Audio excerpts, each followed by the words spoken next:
What's good? This is JVB representing SPD, and that is sportsperdiem.com. UFC 247 last night, man. In a co-main event, Valentina Shevchenko continuing her dominance, defeating Caitlin Chikagian via third round TKO. This woman is a fucking beast, man.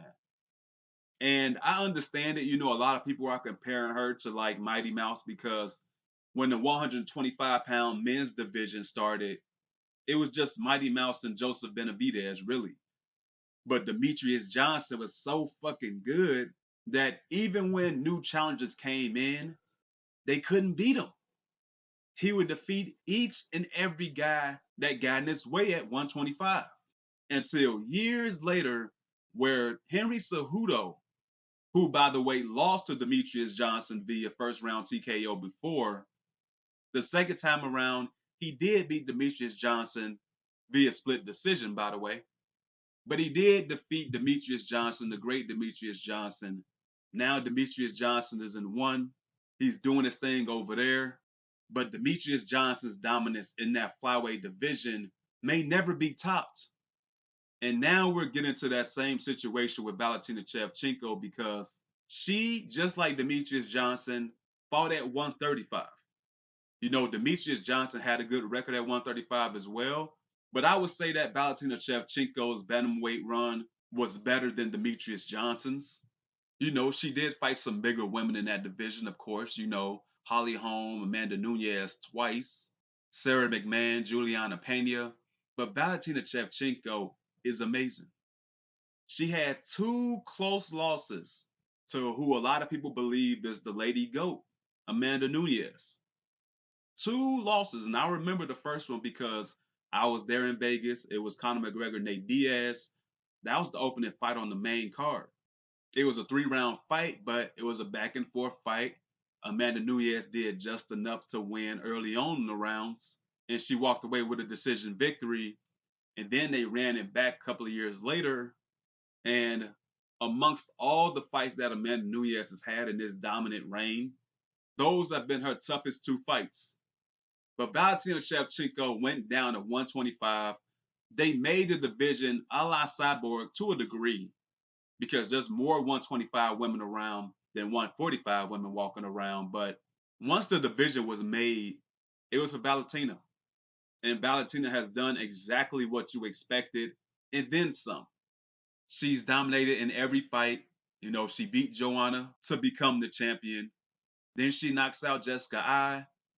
She had the snooze fest fight against Liz Carmouche. I won't deny that. But she neutralized her where Liz Carmouche couldn't do anything.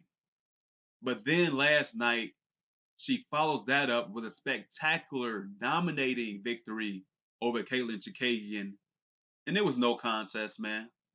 They kept showing the odds, plus 750 for Caitlin.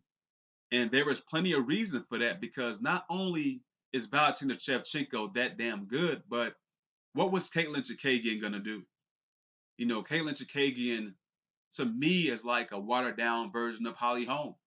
Holly Holm light. Holly Holm has some more tools in her toolbox, especially with the grappling now. But basically, Caitlin Chikagian, she's a points fighter. She stays outside, she's long for the division. She throws the leg kicks from afar. She'll jump in with punches. That's her style. But let's not forget that she was fighting Valentina Shevchenko, who has done this shit all her life practically. 17-time world kickboxing champion. Caitlin Chikagian didn't have a snowball's chance in hell last night. But now, after this fight, what's next for Valentina?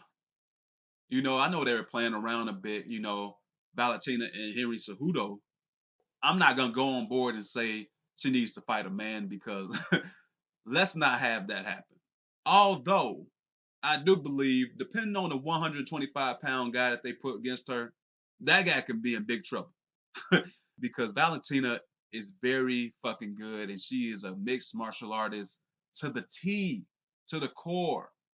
But no, I don't want to see her fight Henry Cejudo, But that's not going to happen, nor should it happen. What it's time for is it's time for Valentina and Amanda Nunes to run it back. And yes, I know it's 2-0. So, Joe, why would they run it back? Yes, they were close decisions, but she won 2-0. I get that. I understand that. But at the end of the day, these two women, and I know the 125-pound division is still growing, it's still young, but these two women have gone through their division. Even though Valentina hasn't fought everyone in the division, she's fought the best that they can offer right now. She had to fight against Joanna, who came up to 125. She fought Jessica I. She fought Liz Carmouche, and then she fought Caitlin Chikagian. Let the other ladies in the 125-pound division, let them weed themselves out. Let Valentina take a fight against Amanda. Therefore, you'll give the 125-pound division some time to clear itself out, to find out who is truly the next woman in line for Valentina once she's ready to defend her title again. But right now, we need to see a rematch. We need to see a third fight between Valentina and Amanda for the Bantamweight Championship. That's the fight to make. Valentina's been on fire, man. She's been laser focused. And we saw in Amanda's last fight that, hey, she gassed. She was tired. She was getting hit by the Iron Lady, but she got the takedown over and over and over and over again. What if she can't do that for a full 25 minutes? It makes for a very intriguing fight, especially what these women have done after the second fight. UFC, the matchmaking, Dana White, whoever the fuck involved, International Fight Week, July, let's make that fight happen. Because that right now is the biggest women's fight that you can possibly do right now. But I'm out. Like the video and share the video. And do not forget to subscribe to the channel. Until next time, take it easy. God bless.